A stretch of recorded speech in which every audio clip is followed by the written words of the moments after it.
स्वागत है आप लोगों का। उम्मीद है मस्त होंगे, ज़बरदस्त होंगे और बोर्ड्स की प्रिपरेशन बहुत अच्छे से आप लोग की चल रही है। आई नो बिकॉज़ आप पीवाईक्यू सीरीज़ बहुत अच्छे से देख रहे हो।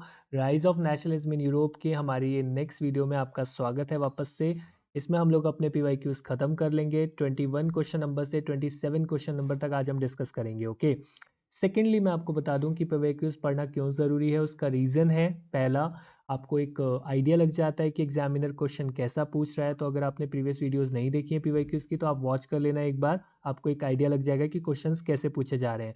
एंड आपको एक्सप्लेनेशन भी मिल जाएगा, आप गेस भी कर सकते हो कि इसका आंसर क्या हो सकता है। तो एक तरीके से रिवीजन भी हो जाएगा। Got it. सो कंटिन्यू करते हैं। आज हम डिस्कस करेंगे rise of nationalism in Europe के remaining PYQs, that is question number 21 to question number 27। Approx 7-8 question हम लोग डिस्कस करने वाले हैं, जिसमें से सिर्फ एक क्वेश्चन ऐसा रहने वाला है जो ऑब्जेक्टिव है, बाकी सब थ्योरेटिकल है, डिटेल में है। तो आप बिल्कुल ध्यान से सुनना, आप लोग का एक रिवीजन हो जाएगा। अगर आप लोग को आता है तो आपका एक रिवीजन हो जाएगा, नहीं आता है तो आप लोग के लिए तो बहुत इंपॉर्टेंट है ही है ये सारे क्वेश्चंस, ओके। चलिए आगे बढ़ते हैं। How did Britain came into existence as a nation state, explain. 3 marks का क्वेश्चन है 2019 में, सुपर डुपर इंपॉर्टेंट क्वेश्चन है, 2019 में पूछा गया है। Britain came into existence as a nation state, कैसे? नंबर 1, पहले क्या था कि जो प्राइमरी आइडेंटिटीज थी जो वहां पे रहती थी वो कौन कौन सी थी? इंग्लिश, वेल्श, स्कॉट और आयरिश, ओके। इन ग्रुप्स का अपना खुद का एक कल्चरल और पॉलिटिकल ट्रेडिशंस थे खुद के, ओके। सो 2 पॉइंट्स याद हो गए होंगे। पहले की आइडेंटिटीज कौन कौन सी थी? इंग्लिश, वेल्श, स्कॉट और आयरिश, राइट। और इन ग्रुप्स का अपना खुद का कल्चरल और पॉलिटिकल ट्रेडिशंस थे। Moving forward to the third point, that is जो इंग्लिश नेशन थे वो धीरे धीरे, जो इंग्लिश नेशन था वो धीरे धीरे ग्रो हुआ। किसमें? किसके रिगार्डिंग? वेल्थ के रिगार्डिंग, इंपॉर्टेंस के रिगार्डिंग और पावर के regarding, to influence over the other nations. Other nations को इन्फ्लुएंस करने के कंपैरिजन में अगर हम बात करें जो भी वहां पे उस टाइम पे प्रेजेंट थे, ठीक है। सो 3 पॉइंट्स वापस से रिपीट करेंगे। प्राइमरी आइडेंटिटीज कौन कौन सी थी? इंग्लिश, वेल्स, स्कॉट और आयरिश। सेकंड, ये जो ग्रुप्स थे इनका खुद का कल्चर था, खुद का पॉलिटिकल ट्रेडिशन था। एंड थर्ड, आपका इंग्लिश नेशन धीरे धीरे ग्रो हुआ वेल्थ में, इंपॉर्टेंस में, पावर में, और कैसे उसने इन्फ्लुएंस इंक्रीज करा, धीरे धीरे हुआ ये सब चीज, okay. And number fourth point क्या है? इंग्लिश पार्लियामेंट ने पावर को सीज करा कब? मोनार्की से 1688 में। आई थिंक ये मैं पीवाईक्यू में एक एमसीक्यू फॉर्मेट में क्वेश्चन पूछ चुका हूँ, ठीक है, 1 मार्क में, I remember exactly. English parliament ने कब पावर सीज करी थी मोनार्की से? 1688 में, very important. Was instrumental for the establishment of nation state, because अगर मोनार्की होगी तो एक नेशन स्टेट नहीं बन पाएगा, डेमोक्रेसी स्टेब्लिश नहीं हो पाएगी, पीपल्स रूल नहीं हो पाएगा, यू कैन से, ओके।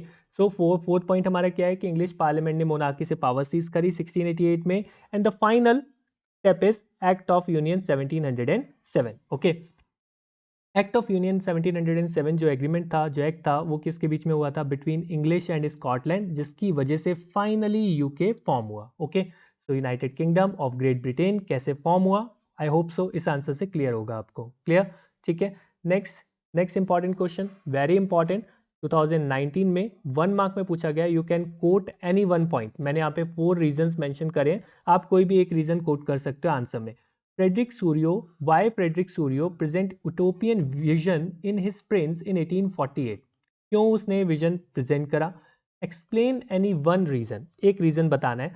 तो एक सिंपल सा रीजन मैं आपको बता देता हूं, बिकॉज जो democratic and social republic section है सोसाइटी का, as a democracy you can say, is considered one of the best form of governing the country, that's why इसने, जो फ्रेडरिक सूरो है, उसने क्या बोलते हैं यूटोपियन विजन इसलिए प्रेजेंट करा अपने प्रिंट्स में इन 1848। तो ये पॉइंट आई थिंक सिंपल रहेगा। या फिर आप ये भी देख सकते हो, developing a sense of common identity को डेवलप करना, एंड शेयर्ड हिस्ट्री। क्यों? क्योंकि इससे क्या होगा, बहुत कम चांसेस होते हैं कॉन्फ्लिक्ट होने के, ओके। होप सो ये आंसर क्लियर होगा। कोई भी आप एक पॉइंट को कोट कर सकते हो, फ्रेटर्निटी वाला पॉइंट भी कोट कर सकते हो, भाईचारा, ठीक है। Carrying the expression of liberal hopes की फ्रीडम मिलेगी भाई, to develop and enhance the ability to fullest, okay, कि आप अपनी एबिलिटी को फुलेस्ट इनहेंस कर सकते हो एंड ऑल। तो कोई भी एक पॉइंट आप कोट कर सकते हो, डेमोक्रेटिक एंड सोशल रिपब्लिक का, या फिर फ्रेटर्निटी से रिलेटेड, कॉमन आइडेंटिटी से रिलेटेड, या फिर एक्सप्रेशन ऑफ लिबरल होप्स से related, okay. Hope so clear होगा। आगे बढ़ते हैं। Describe the role of Romanticism in developing nationalist feelings among Europeans during 19th century. ये 3 मार्क्स का क्वेश्चन है, 2019 में पूछा गया है 3 मार्क्स का क्वेश्चन। आपको बताना है रोमांटिसिज्म का क्या रोल था नेशनलिस्ट फीलिंग को डेवलप करने के लिए। आई थिंक रोमांटिसिज्म से रिलेटेड हम लोग 1-2 क्वेश्चन और डिस्कस कर चुके हैं, आप लोग एक बार चेक कर लेना प्लीज़ कि कहीं पे रिपीट तो नहीं हुआ है, अगर हुआ भी होगा तो भी वेल एंड गुड। कुछ ना कुछ आया था आई थिंक रोमांटिसिज्म से रिलेटेड, तो आपके लिए इंपॉर्टेंट टॉपिक बन जाता है। रोमांटिसिज्म ने एक बहुत ही इंपॉर्टेंट रोल प्ले किया था, सुपर डुपर इंपॉर्टेंट क्वेश्चन है, ध्यान से सुनना। रोमांटिसिज्म ने एक इंपॉर्टेंट रोल प्ले किया नेशनलिस्ट फीलिंग्स को डेवलप करने के लिए। 3 मार्क्स का क्वेश्चन है, you have to quote any 3 points, I have given here 6 points, आप कोई भी 3 पॉइंट्स मेंशन कर सकते हो। पहला, रोमांटिक आर्टिस्ट की बात हो रही है, नंबर 1 रोमांटिक आर्टिस्ट की बात हो रही है, इन्होंने क्रिटिसाइज करा the glorification of reason and science. Okay, romanticism ने में रोमांटिक आर्टिस्ट ने क्रिटिसाइज करा साइंस को, आप ऐसा बोल सकते हो, जो उसका ग्लोरिफिकेशन था, उसके जो रीजन गिविंग सिस्टम था उसको क्रिटिसाइज करा, अपोज करा। Okay, next, they focused instead of as emotions, intuition and mystical feelings, means उन्होंने धार्मिक feelings और emotions वगैरह पे ज़्यादा फोकस करा instead of science and practical approach of each and every aspect of the life, okay, or society you can say, ठीक है।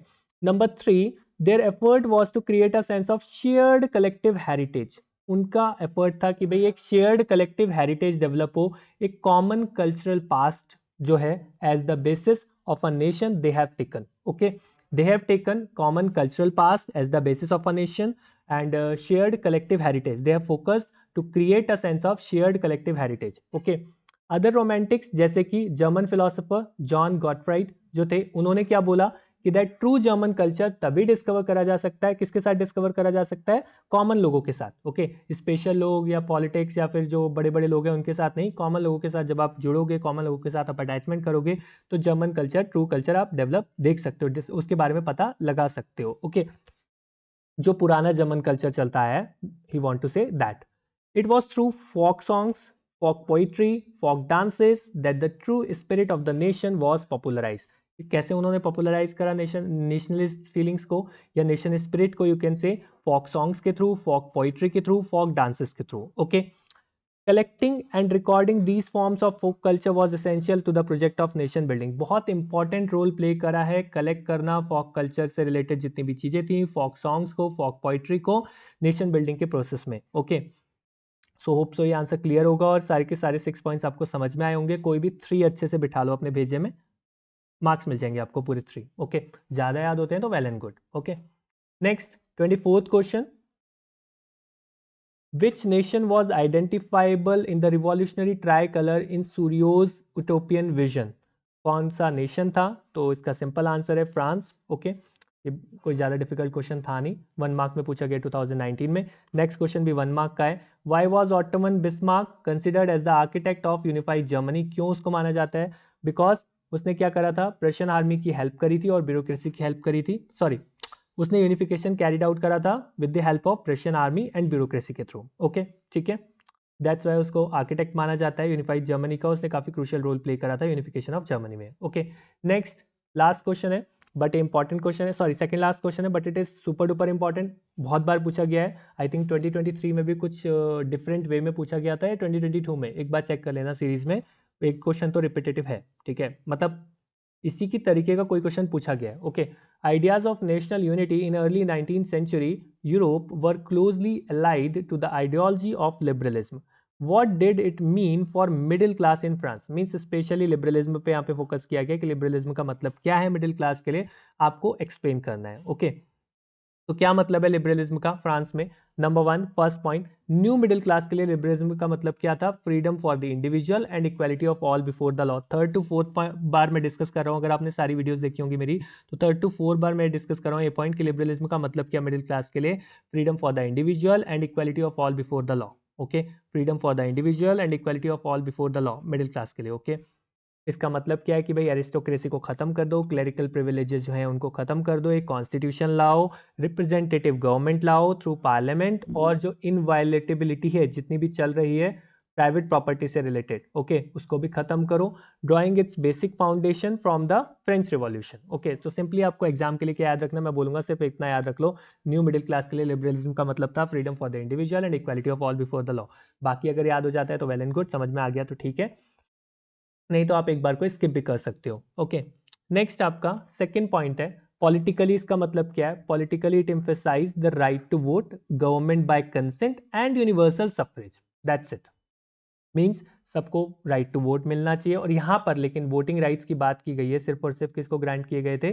Property owing main, excluding main without property and all women. However पूरी 19th century और early 20s में बहुत सारे movements हुए जिनके through demand किया गया इक्वल पॉलिटिकल राइट्स से रिलेटेड। तो आप सिंपली इतना पॉइंट याद रख सकते हो कि that politically it emphasised the right to vote, government by consent and universal suffrage, that's it.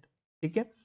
Next, economic sense में लिबरलिज्म का मतलब क्या है? Freedom of markets and abolition of state imposed restrictions on the movement of goods and capital. Simple, goods and capital का movement easily हो पाए, okay, और जितने भी मार्केट्स में रिस्ट्रिक्शंस हैं उनको हटा दिया जाए, ओके, और स्टेट इम्पोज रेस्ट्रिक्शंस को हटा दिया जाए, ओके, फ्रीडम दे दी जाए मार्केट में, यू कैन से, दैट्स इट, ओके, फाइन। और इसके थ्रू क्या किया गया था? आपका एक यूनियन बनी थी, ठीक है, कस्टम्स यूनियन, आपको पता है, प्रशिया में in 1834 which abolished the tariff barriers and number of currencies from 30 to 2, okay, asked for constitution and representative government through parliament। कोई भी 3 पॉइंट्स आप कोट कर सकते हो, आंसर सिंपल है, ज़्यादा डिफिकल्ट नहीं है, होप सो याद हो गया होगा। फिर से एक बार रिपीट करा देता हूँ। मिडिल क्लास में लिबरलिज्म का मतलब क्या है? Freedom or for the individual and equality of all before the law। Number 2, politically इसका मतलब क्या है? कि right to vote, government by consent and universal suffrage. Number 3, economically इसका मतलब क्या है? Freedom of market and abolition of state impose restrictions on the movement of goods and capital. And number 4, constitution बनना चाहिए, रिप्रेजेंटेटिव गवर्नमेंट होनी चाहिए through parliament, through proper elections, you can say. Last question आज के session का, जो हमारे PYQs खत्म करेगा इस चैप्टर से रिलेटेड। फिर हम नेक्स्ट चैप्टर की तरफ बढ़ेंगे, इधर ज्योग्राफी और सिविक्स और इकोनॉमिक्स, देखते हैं किस चैप्टर को शुरू करेंगे, बट पीवाईक्यूज कवर करते रहेंगे हम लोग। एग्जाम से पहले I will try to finish all the chapters, ठीक है, माई बेस्ट, जितना जल्दी हो जाए। Which of the following revolutions is called as the first expression of nationalism? कौन सा रिवॉल्यूशन था? फ्रेंच रिवॉल्यूशन, चैप्टर ही हमने इससे रिलेटेड पढ़ा है। रशियन रिवॉल्यूशन हमने नहीं पढ़ा। रिवॉल्यूशन ऑफ लिबरल्स से रिलेटेड मतलब पूरा नेशनलिज्म तो वही था नहीं, फर्स्ट एक्सप्रेशन तो नहीं था, ठीक है। एंड देन ग्लोरियस रिवॉल्यूशन तो कुछ पढ़ा ही नहीं हमने। French revolution is the correct answer. Hope so clear होगा। मिलते हैं अपनी नेक्स्ट वीडियो में, बाय बाय, तब तक के लिए।